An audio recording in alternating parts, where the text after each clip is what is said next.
বাঙালির পাকশালায় আপনাদের জানাই স্বাগত।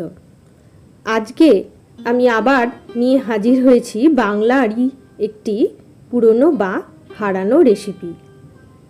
আজকে দেখাবো বেগুনের ডালনা। বেগুনের ডালনার জন্য আমি একটি মাঝারি সাইজের বেগুন নিয়ে নিয়েছি। বেগুনগুলোকে বেশ বড় আকারের ডুমো করে কেটে নিলাম। আপনারা দেখতেই পাচ্ছেন ঠিক কীভাবে কেটে নিলাম। এই বেগুন কেটে নিয়ে আমি একটা পাত্রের মধ্যে জলে একটু লবণ মিশিয়ে বেগুনগুলোকে আধ ঘন্টা ভিজিয়ে রাখবো। এখানে আমি বলে রাখি, যারা রান্নার পর বেগুনের কাঁচা গন্ধটা সহ্য করতে পারেন না, তারা এই জলে ভেজানোর সময় জলটাকে সামান্য একটু উষ্ণ করে নিলে পরে রান্নার সময় কাঁচা গন্ধটা থাকবে না। রান্নার পদ্ধতিটা দেখলে বুঝতে পারবেন কেন আমি এই কথাটা বললাম। এবার আমি 3টি কাঁচা লঙ্কা নিয়ে কিমার আকারে খুব মিহি করে কুচিয়ে নেব। দেখুন কিভাবে আমি কেটে নিচ্ছি। এবার একটা পাত্রের মধ্যে আমি বেশ কিছুটা জল নিয়ে এর মধ্যে একে একে আমি মিশিয়ে নেব জিরে গুঁড়ো। জিরে গুঁড়ো জলের মধ্যে দিয়ে দিলাম, একটু নেড়ে নিলাম, মিশিয়ে নিলাম। এবার দেব লঙ্কা গুঁড়ো। লঙ্কা গুঁড়োও ভালোভাবে মিশিয়ে নিতে হবে। আর দেব ধনে গুঁড়ো।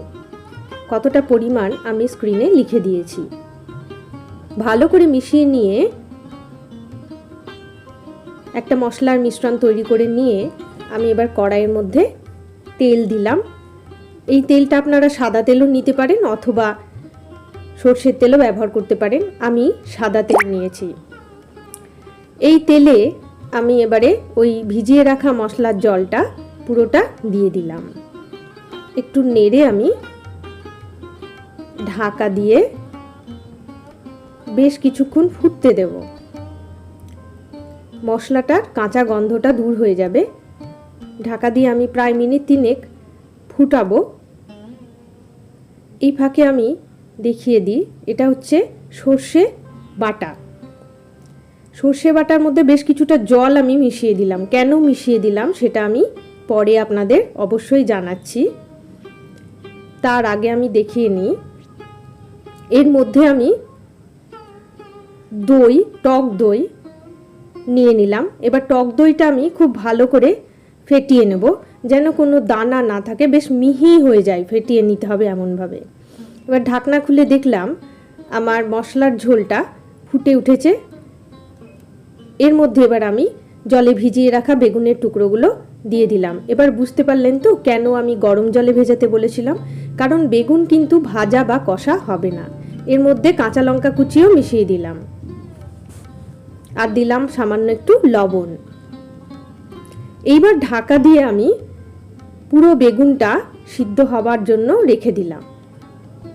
এবারে দইয়ের মধ্যে, যে দইটা আমি ফেটিয়ে নিয়েছিলাম, তার মধ্যে আমি সর্ষে বাটার যে জল বেশি করে মিশিয়েছিলাম সেটা দিয়ে একটা ছাঁকনির মাধ্যমে আমি পুরো সর্ষের দানাগুলো যেগুলো খোসা খোসা রয়েছে সেগুলোকে ছেঁকে নিয়ে শুধুমাত্র জলটাকে বের করে নিলাম দইয়ের সাথে মেশানোর জন্য।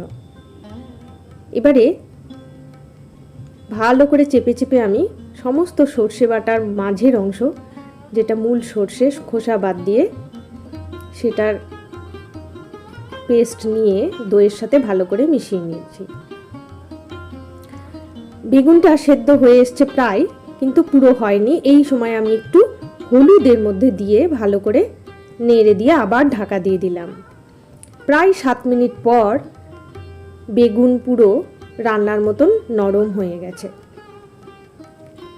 এইবারে আমি এর মধ্যে দই এবং সর্ষে বাটার যে মিশ্রণ সেটাকে মিশিয়ে দিলাম। নিশ্চয় ভাবছেন রান্না এখানে শেষ। তাহলে বলে রাখি, রান্না কিন্তু শেষ নয়, সঙ্গে থাকুন। একটু সামান্য চিনি দিয়ে দিলাম। চিনি আপনারা দিতেও পারেন, নাও পারেন। এই সময় বলে রাখি, আমি এই ডালনার রেসিপিতে কিন্তু মূল রেসিপিটাতে আলুর ব্যবহার ছিল, কিন্তু আমি বেগুনের সাথে আলু আমার বাড়ির লোকেরা পছন্দ করেন না, তাই আলুটা বাদ দিয়েই আমি শুধু বেগুন দিয়ে করেছি। এবার আরেকটু তেল নিয়ে ওর মধ্যে হিং দিয়ে দিলাম, রাঁধুনি